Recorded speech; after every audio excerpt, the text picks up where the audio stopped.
pessoal!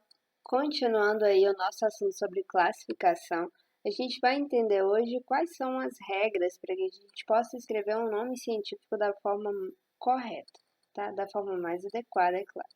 Então, para iniciar, só relembrar com vocês que no nosso planeta a gente tem uma diversidade muito grande de seres, e a gente já começa aqui esse slide mostrando aí a nossa diversidade da raça humana. Vejam quantos traços as pessoas têm, algumas coisas em comum, mas sempre as pessoas vão ter alguma diferença, vão ter uma cor de cabelo diferente, um formato do cabelo diferente, um porte físico diferente também, a altura também vai ser um diferencial. E até os próprios quadrados que vocês estão vendo aí nessa imagem, eles estão em colorações diferentes para mostrar que nós temos uma diversidade muito grande. E aí, quando a gente fala dos seres vivos de uma maneira geral, por exemplo, imagina a bagunça que seria a gente estudar todos os animais em um grupo só ou estudar de uma única vez. Seria um pouco mais complicado o nosso entendimento, isso porque os répteis eles vão ter o seu modo de vida, os mamíferos vão ter outro modo de vida, e dependendo do habitat onde eu sou encontrado, eu vou precisar de adaptações específicas para conseguir sobreviver naquele local. Se eu sou também um indivíduo que precisa mais de água, como é que eu vou ficar mais tempo ou junto com aqueles que são terrestres, que não têm nenhuma relação com a água?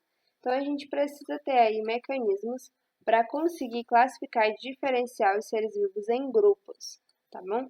E aí, quando a gente fala de Linneu, que a gente vai ver um pouquinho mais sobre ele, a gente vai ver que ele organizou de tal forma onde nós temos o que chamamos hoje de categorias taxonômicas. E nós possuímos 7 categorias taxonômicas, onde a gente vai ter reino, vamos ter filo, classe, gênero, espécie, família. E aí a gente vai ver que conforme a gente vai agrupando os seres vivos, em alguns momentos eles vão estar em grupos juntos, e em outros, dependendo para qual característica eu vou partindo ou a qual característica eu estou me referindo, ele vai se encaixar em um grupo diferente do outro, tá bem? E quando a gente fala aí a respeito da classificação, quando a gente fala a respeito da escrita correta dos nomes, a gente precisa entender que isso acontece também porque a gente tem uma diversidade muito grande de países, de dialetos, de vocabulários. Então pode ser que se de repente eu batizasse um ser vivo aqui com um determinado nome, lá no Japão ele vai ser chamado de outra forma, nos Estados Unidos de outro, na Austrália de outro.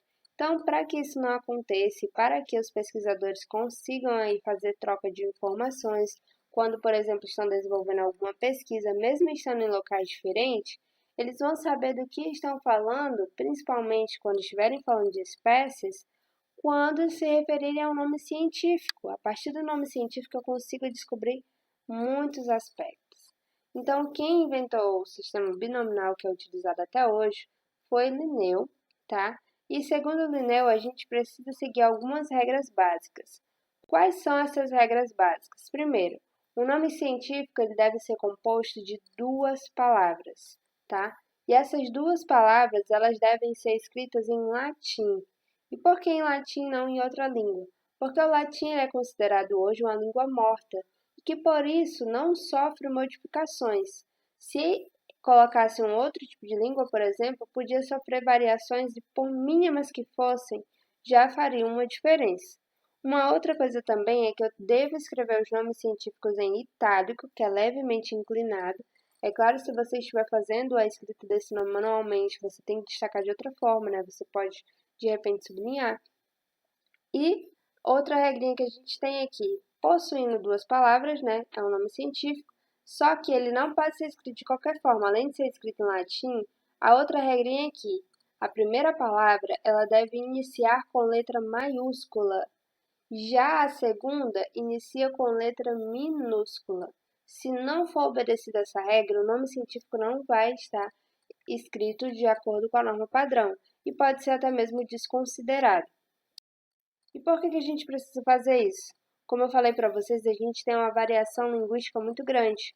Por exemplo, como você chama o que vocês estão vendo aí na imagem? Pois é, em algumas cidades pode ser chamado de macaxeira, como é o nosso caso aqui em Rio Branco. Em alguns outros locais o costume é chamar de mandioca. Em outros locais podem ser chamados de aipim e pode ter até mais variações em outros ambientes também, tá? Mas como é que eu sei que todas elas se referem ao mesmo? Mesmo que se eu não estiver olhando, por exemplo, se eu fosse uma cientista, através do nome científico, onde a gente vê aí Manihô esculenta.